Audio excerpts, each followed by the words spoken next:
시청자 여러분, 한 주간 평안하셨습니까? 남북의 창입니다. 절기상 소설도 지나 겨울로 들어서고 있는데요. 한반도 정세는 북한의 대륙간 탄도미사일 발사 후 폭풍이 이어지며 뜨거워지고 있습니다.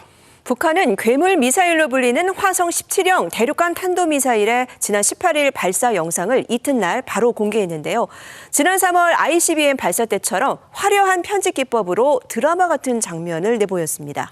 네, 유엔 안보리가 이 도발을 문제 삼아서 제재를 논의하자 북한 김여정 부부장은 안보리가 명백한 이중 기준으로 북한을 대한다며 강하게 반발하고 나섰습니다.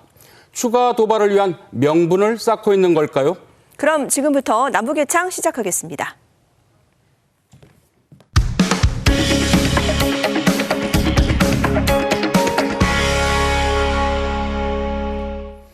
북한이 화성 17형 ICBM 발사를 자축하며 지구 최강의 ICBM을 보유하고 있다고 선전했습니다.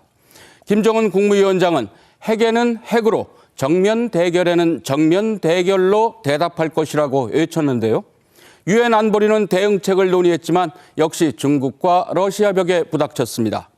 이런 가운데 김여정 부부장은 유엔 안보리의 제재 논의와 특히 우리의 독자 대북 제재 추진에 반발하면서 막말 비난을 쏟아냈습니다. 관련 내용 이슈엔 한반도에서 정리했습니다. 북한의 괴물 ICBM 화성 17형 대륙간 탄도미사일이 경납고 밖으로 모습을 드러냅니다. 조선의 화성포가 세계 앞에 또다시 당당히 나섰습니다. 길이만 20m가 넘는 세계 최장 ICBM이 이동식 발사대에 의해 순환 비행장으로 옮겨지고 발사! 화염을 내뿜으며 하늘로 치솟습니다. 관영 매체들은 화성 17형이 고도 6,040km까지 상승해 999km를 약 69분 비행했다고 밝혔습니다. 정상 각도로 쏘면 사거리는 15,000km, 미국 본토 전역을 공격할 수 있습니다. 적들이 핵 타격 수단들을 뻔질나게 끌어들이며 계속 위협을 가해온다면 핵에는 핵으로, 정면 대결에는 정면 대결로 대답할 것이라고 엄숙히 천명하셨습니다. 같은 날 대륙간 탄도미사일 부대도 처음 공개해 주목을 끌었습니다.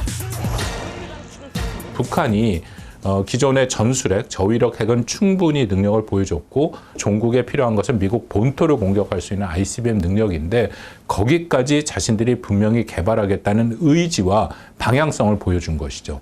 그렇기 때문에 그 메시지는 자신들을 사실상 핵보유국으로 인정하지 않으면 종국에는 미국 본토까지도 확실하게 타격할 수 있는 능력을 갖추게 된다. 시간은 북한 편이다. 이번 발사로 기술적 진전은 이뤘지만 실전 배치엔 대기권 재진입과 다탄두 탑재 등 몇 가지 확인이 필요하다는 평가입니다. 그보다 더 큰 문제점은 사실은 북한이 사용하고 있는 ICBM이 다 액체 연료 기반이라는 거예요. 물론 액체 연료 기반의 핵무기도 굉장히 위협적인 건 사실이지만 이게 실제 실전에서 만약에 핵무기를 서로 주고받는 핵 교전이 오간다라고 하면 고체 연료 ICBM이 필요합니다. 근데 이것은 이제 북한한테는 완전히 새로운 기술적인 도전이 될 거고요. 이에 맞서 미국은 한반도 등 태평양 일대를 담당하는 인도 태평양 사령부의 우주군 부대를 창설했습니다. 유엔 안보리도 북한의 ICBM 발사 문제를 논의했지만 이번에도 중국과 러시아는 미국 탓이라며 북한을 두둔했습니다. This is the 10th time that we have met without significant actions. The reason is simple. Two veto-wielding members of the Council are enabling and emboldening the DPRK. 북한의 김여정 노동당 부부장은 담화를 내고 유엔 안보리가 이중 기준을 갖고 있다며 강하게 반발했습니다. 또 다른 담화에선 우리 정부의 독자 대북 제재 추진에 반발하며 윤석열 대통령을 막말로 비난하고 반정부 시위를 선동했습니다. 특히 문재인 대통령 시기엔 서울이 북한의 관역은 아니었다며 군사적 긴장을 거듭 고조시켰습니다. 이에 대해 통일부는 매우 개탄스럽다며 책임을 전가하려는 태도에도 강한 유감을 표명했습니다. 이런 가운데 정부는 현 정부 들어 새로 가다듬은 대북 정책 담대한 구상의 구체적 기조를 공개하면서 공론화에 나섰습니다. 북한이 큰 틀의 비핵화 방안에 포괄적으로 합의할 경우 단계별로 지원을 강화하기로 했는데요. 하지만 현재의 긴장 국면을 해소하고 북한을 대화로 이끌어낼 파격적 제안은 보이질 않아서 정부의 담대한 구상이 제대로 작동하긴 쉽지 않다는 평가도 나옵니다. 윤석열 정부의 담대한 구상은 초기 조치, 실질적 비핵화, 완전한 비핵화라는 3단계로 이루어졌습니다. 우선 북한이 비핵화 협상에 나오면 민생 개선 사업을 중심으로 초기 조치를 취합니다. 이후 비핵화의 정의와 목표를 설정하고 비핵화 일정표를 규정한 포괄적 합의도 도출한다는 구상입니다. 북한이 실질적 비핵화에 나설 경우 경제협력과 평화 구축을 위한 조치에 나섭니다. 마지막 완전한 비핵화 단계에선 남북 간 투자를 늘리고 평화협정을 체결하는 등 북미 관계 정상화를 추진합니다. 북한 핵 문제에 있어 한국이 주체가 된다는 원칙과 비핵화의 목표를 제시한 점은 고무적이란 평가입니다. 북한이 늘 해왔던 것은 이른바 이제 쪼개기, 살레미 정식 이런 살레미 방식을 쓰기 때문에 늘 북한의 비핵화는 부분 비핵화의 논의밖에 되질 않았습니다. 그렇지만 이번에 이 담대한 구상의 비핵화에 대한 원칙은 큰 마지막 최종 목표를 갖고 있고 그 로드맵을 구성하되 이 모든 시행 기간을 그렇게 마냥 늘리진 않겠다. 하지만 북한을 협상장으로 이끌어낼 구체적인 방안을 내놓지 않았습니다. 다만 북한과 대화가 성사될 때까지 억지, 단념, 대화, 이른바 3D 정책을 견지해 나가겠다고 밝혔습니다. 북한이 핵이 있어도 쓰지 못하도록 만드는 억지가 되어야 될 것입니다. 핵을 사용할 수 있다라는 위협을 통해서 북한이 원하는 정치 군사적 목적을 달성하지 못하도록 만드는 단념 외교가 전개되어야 될 것입니다.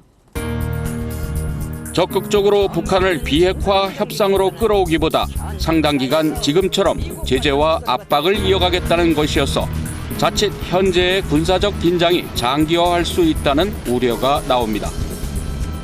또 김여정 부부장이 이미 8월에 담대한 구상을 비난하며 절대로 상대해주지 않겠다고 밝혀 북한의 호응 가능성도 낮아 보입니다. 경제적인 보상 혹은 정치 군사적인 보상을 하겠다라고 이야기를 했는데 경제적인 보상을 하려면 제재 수위를 조절을 해야 될 거예요. 이것도 미국하고 협의가 필요하죠.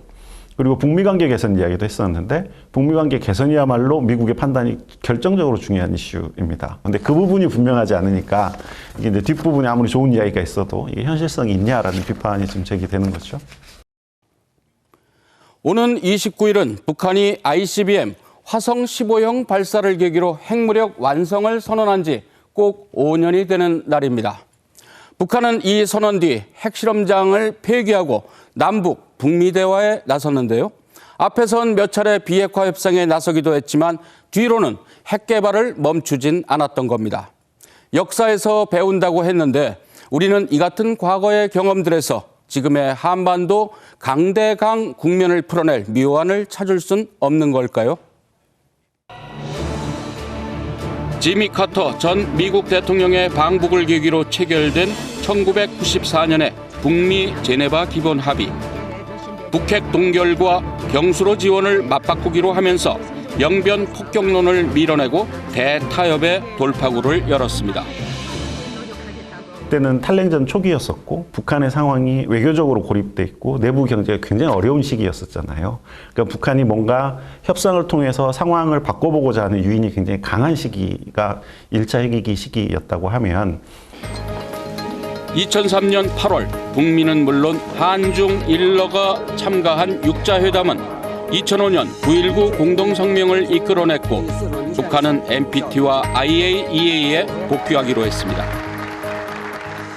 2차 핵위기는 미국이 9.11 테러 이후에 굉장히 강력한 대외 정책을 필 때입니다. 거의 일방주의적이다라는 비판을 받을 만큼 강력한 대외 정책을 필 때 한번 미국이 정말 북한을 공격할 수도 있다라는 판단을 가지고 중국이 적극적으로 나선 거죠. 한반도의 안정을 위해서는 중국이 뭔가를 해야 되겠다라는 거였었고 중국이 북한을 적극적으로 협상으로 끌어낸 측면이 있었습니다. 그리고 2018년 평창올림픽을 계기로 북한은 다시 핵 포기 의사를 밝히며 대화에 복귀했습니다. 2017년 11월 핵무력 완성을 선언한 뒤 미국과의 협상을 통해 경제, 군사, 외교적인 실익을 거둘 수 있다고 판단했던 겁니다. 이 같은 중요한 합의와 협상은 북미의 뿌리 깊은 불신 속에 큰 성과 없이 좌절됐습니다. 또 현재 북한은 핵과 미사일 능력을 매우 고도화했고 특히 한미일 대 북중러의 대결 구도를 대단히 효과적으로 활용하고 있습니다.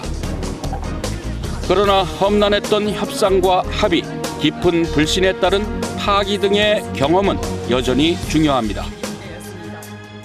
협상에 임하면 이러이러한 결과를 얻을 수 있을 거다라는 기대를 하나 만들어줘야 될 거고 그다음에 협상에 임하면 사실은 의지만 있다고 하면 미국이나 북한 사이에 있는 불신을 극복할 수 있는 제도적인 방안들은 만들어낼 수 있어요.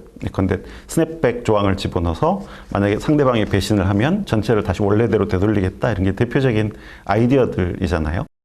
그러니까 미국이 그전까지만 하더라도 강경 정책을 하다가 북한과의 대화의 방점을 찍음으로써 북한이 거기에 호응한 면들도 있었다라고 판단이 됩니다. 이건 좀 더 우선순위를 올려야 되고 그리고 좀 더 다른 방법으로 그것을 뭐 중국을 통했든지 어떤 방법을 통해든지 북한과의 소통을 할 수 있는 좀 더의 지금보다는 적극적인 노력이 필요하다고도 생각합니다.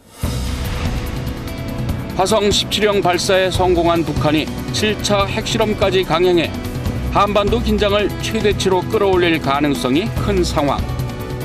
혹시라도 북한이 다시 한번 대화 국면으로 전환한다면 한미가 과거의 실패담을 바탕으로 두 번은 오기 어려울 수도 있는 기회를 잘 살릴 수 있을지 주목됩니다.